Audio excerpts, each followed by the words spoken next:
Working with virtual students is a big challenge. That's why we have created this video that will help you to form and recognize a successful learner in the online classroom. Besides, you are going to gain an understanding of the different online learning styles.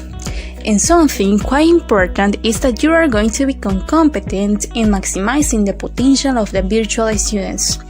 So, if you got interested with the topics that I have mentioned, don't miss any part of the video, because we are going to provide you tips for working successfully with the virtual student. How should successful learners be? Well, they should be leaders in their own learning, know how and when to ask for help, have inner motivation, self-discipline, and exercise their minds and their bodies. In other words, they need to be active, creative, and engaged in the learning process. So, they need to be noisy learners. But there are students who are not noisy at all. And this is not bad, because they have the possibility of getting succeeded since they have more time for reflecting and thinking about the answer without feeling afraid that someone else is going to provide a faster one. Besides, they have two options when providing the answer. They can turn on the microphone or type. However, becoming or being a noisy learner cannot always ensure that all students will succeed. That's why we must prepare students to enter in the online distance learning. Do you believe that students and teachers perfectly know how to manage their online teaching and online learning? Well, let me tell you that everyone around the world didn't expect it to become an online student or an online teacher. That's why it has been a little bit complicated to get familiar with this unpredicted modality. And it is assumed both that teachers will know how to teach in the online environment and that students will know how to manage the learning process. However, it has been demonstrated by some researchers in the United States that it is necessary for students and teachers to get a training and assistance when making the transition to the online environment, because students don't still differentiate the online learning from the traditional one. However, students must understand that their online teacher is just a guide that cooperates a lot during their learning. Besides, as I said before, being an online student requires self-discipline, and almost everything depends on the student's interest, because there are some students who think they don't learn anything online, but they are the ones who lay in their beds during the online class. Or maybe they don't get engaged with the online discussions, don't take notes, don't participate in classes, or don't send homework, but this can be changed with the following recommendations. Students must treat the online classes in the same way they would into a face-to-face class. Also, they must eliminate distractions, for example, Netflix, social media, video games. And if they have difficulties for avoiding this, they can download applications like Cold Turkey and Freedom that can help eliminate distractions by blocking notifications from the apps or websites that tend to distract students. Besides, they must create a regular study space and stay organized. In this, students can create daily routines, and a key for achieving this is that students must look at the syllabus at the start of the semester and make note of the major assignments. Also, they must set reminders for themselves, and so on. Furthermore, they must participate actively, because by participating in the course's online forum, help them to better understand the course materials and engage with their classmates.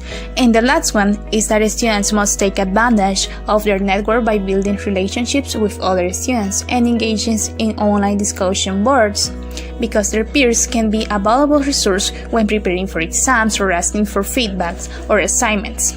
So, those were just a few examples of succeeding in the online learning. However, teachers need to know that if they don't have money for getting a training course, there are some pages that can help them, and the best is that some of them are for free. And here we have some examples. We have Harvard Online Learning, which offers online access to course materials, lectures, programs, and other educational content for free. Also, we have Microsoft Learn, which offers several learning paths and certifications that cover some Microsoft products and services. And finally, we have Allison.com, which offers a wide range of free IT courses in networking and security, hardware, software development, game development, and others. I know that working with the virtual student is a big challenge, but if we build it, they will come. Why that is the case? Addressing different learning styles. So as we all know, teaching in online modality may be a challenge for many of us. So let's take advantage of this information. So for beginning, lead singer and Nosif define learning styles as the ways in which people think and learn. Then we have that there are 4 predominant learning styles according to Kolb. We have convergers, divergers, assimilators, and accommodators. Convergers like to find concrete solutions to problems and also they love making decisions. Divergers enjoy brainstorming and imagining alternative solutions. Assimilators, they love having a lot of information to create theoretical models based on that information. And then we have accommodators. They teach themselves through errors. So according to that information, we may think that probably the ones who work the best in the online environment are the accommodators, but it is not like that. All of them can work well in this environment, but if we look for the best technologies, for the best methodologies or techniques.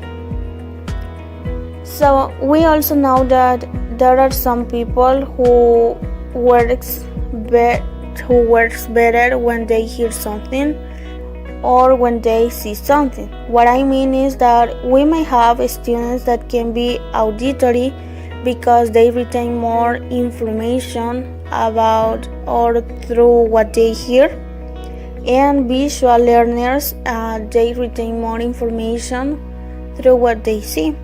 And we may have tactile students. They are the ones who retain more information by taking notes. So according to that information, I consider that probably the main purpose or the main step should be to recognize those individual learning styles, because in this way they must be taken into account in this modality, because it becomes a key in the teaching learning process. Because when students' learning styles are identified, it is possible to define an appropriate context of learning. What I mean is that we may adapt all the resources that technology provides us to help our students, or to find or to keep like a balance between all the variety of learning styles, because as we know at the beginning, different learning styles are defined as the ways in which people think and learn. And imagine everyone thinks differently and everyone learns in a different way. So it means that we as teachers have the challenge to look for the best methodologies to help our students to work better with the learning style that they possess. But we also need to understand that sometimes we need to expose those students to different learning styles, not the one that they prefer the most, because it is like a good idea to think that they can become a flexible learner. I mean, they can adapt to the different teaching styles, but I'm not telling that we may get focused on our teaching style, but that the students can be exposed to different methodologies to adapt their students into become him or her a flexible student. And then we have the next topic, recognizing and working with those who do not succeed. We cannot expect that all students may succeed in online modality. And a clear example of this is that a student who might not be successful in a face-to-face class can do it very well in the online modality. But we have the opposite. And in a face-to-face class, it is easier to identify the students who are having difficulties. And we may seem like this is impossible to recognize students who are facing problems in online modality, but it is not like that. There are some signs that can help us to identify those students who are facing problems. And we have the first one, changes in level of participation. There are some students who participate actively and suddenly they disappear. We have difficulty getting started. They are those students who send messages or emails to their teachers to informate that they are having connectivity problems. We have flaming. They are some students who get frustrated and they express their ideas in an inappropriate way. And then we have dominating the discussion in inappropriate ways. They are the students who turns the discussion probably in personal ways.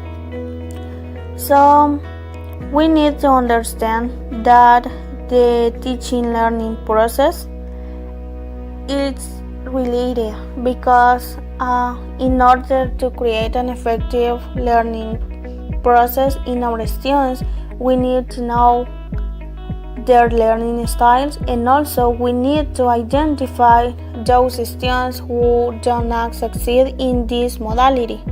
And it may be kind of difficult, but remember that technology brings us a lot of resources and we can take advantage of it.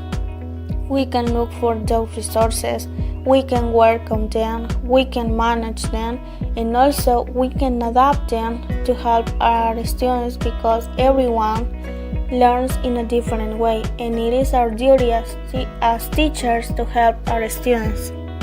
Now let's see the role of the learner in the online learning. In this sentence, we can find three specific words, and it is very important to know the definition of these three specific words. They are role, learner, and online learning. What is role? What is learner? And what is online learning? First, role are the actions and activities assigned to or required of a person or group. In other words, role is the requirement to be taken into account. And what is a learner? Learner is someone who is taking up knowledge. I mean someone who is getting or acquiring knowledge. And online learning, what is online learning? Online learning is like the way, the path, or the channel through which knowledge is obtained. So that all this is possible, we need a facilitator. What is a facilitator? What is the meaning of facilitator? Facilitator is someone who makes progress easier. The facilitator in this case is the teacher. As you can see, we have a classroom, we have students, and we have the instructor. The instructor is like the guide. But in this case, we have traditional classroom. But the function of the teacher is almost the same in virtual classroom because he will always be the leader of the classroom. But in this case, it will take place through platforms. As you can see in the picture, we have a student and we have the teacher on the screen and 3 students more. What are they doing? They are getting knowledge from the teacher. So the role of the teacher is almost the same. But what about the students? We have time organization, motivation, responsibility, proactivity, and active communication. We all know when students go to school, go to universities, go to any other institution, they have a specific hour either in the morning or in the afternoon for they to go to a school or to universities or something like that. I don't know, any other institution. They have a specific hour. But what about online learning? They have to the time. They have to the specific hour to attend classes. But what is the problem of the students? The problem is that at the same time they are watching TV or they are checking, I don't know, the cell phone or doing other things at the same time of the classes. Imagine. So the role of the student is to establish a schedule and say, okay, from this time to this time I will take classes. From this time to this time I will do my homework assignments. From this time to this time I will watch TV, I will go out with my friends or something like that. Because it is important not to overload it, because it is essential to stop to smell the roses, And then we have motivation. Sometimes the students don't receive motivation from their parents, from their friends, or I don't know. So it is important to self-motivate. Responsibility. The responsibility is to hand the homework assignments on time and not procrastinate. And then we have proactivity. Proactivity, it is almost the same as it is responsibility, but in proactivity the students have to be very responsible, even more than responsible, because they have to take initiative. If the teacher say, okay, for tomorrow I need you to do this, and you are a proactive person, you say, okay, I will do it today and I will hand it today. So that is proactivity. Active communication. Why active communication? Because it is important for students to share opinions and ideas about a specific topic, even though they are alone in the bedroom attending classes, and that doesn't mean that they are alone, because there are other people who are taking the same course at the same time. So it is important for them to use platforms through which they can share opinions and ideas and questions and answers about a specific topic. Whether it's to prepare for fall classes or simply to get ready for the future of learning, here are some strategies for effective remote teaching and learning. Important ways to help yourself and your students thrive in a remote learning environment. The design of the activities depends, of course, on the learning spaces, for example, Zoom Room, Microsoft Team Group, etc. The idea is simply that the lesson design should meet the relative constraints and opportunities given by the learning circumstances. Clear learning objectives, smart learning models, simple assessment practices, and opportunities for reteaching and extending learning are all hallmarks of good teaching and learning, and the same applies to a virtual classroom during remote teaching. Not every student will be motivated by the same thing. Students' engagement is really thought of in terms of cognitive engagement, but cognitive engagement precedes motivation. Some students will be motivated by appearing in the room, while others may want to please the teachers, and still others may be motivated by a daily grade. Even negative behavior have motivation, something that a student does or doesn't want. Motivation is among the most powerful factors of student engagement in a virtual classroom. In traditional in-person classroom, teachers have the presence and authority to tailor the environment to be as conducive to learning as possible. In distance learning, however, each student's space will vary. Instruct your pupils to set up their study space in areas with as few distractions as possible.